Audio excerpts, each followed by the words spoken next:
క్రాడిల్లో నీ కోసం నా కోసం మురికి బతుకులను, దుర్వాసన బతుకులను, చీకటి బతుకులను ప్రేమించిన యేసయ్య మనల్ని ప్రేమించి అక్కడ జన్మించాడు. ఎందుకయ్యా అంటే మనల్ని క్షమించడానికే. క్షమిస్తే ఎలా? పాపానికి రావాల్సిన శిక్ష ఎలా? పాపానికి రావాల్సిన శిక్ష లేకుండా క్షమాపణ ఎలా దొరుకుద్ది?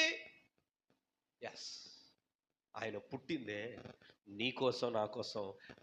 మన మీదకి రావాల్సిన శిక్షను తన మీద వేసుకోవడానికి. That is the cross. ప్రియమైన దేవుని బిడ్డలారా, ఆ సిలువను ఎక్కిన యేసుక్రీస్తు ప్రభువుల వారు, ఆ సిలువ శిక్షను అప్పగించబడిన యేసుక్రీస్తు ప్రభువుల వారు మన పాపములకు రావాల్సిన శిక్షను తన మీద వేసుకున్నాడు. ప్రియమైన దేవుని బిడ్డలారా, ఎన్నో మాటలు బైబిల్లో రాయబడుతూ వచ్చాయి.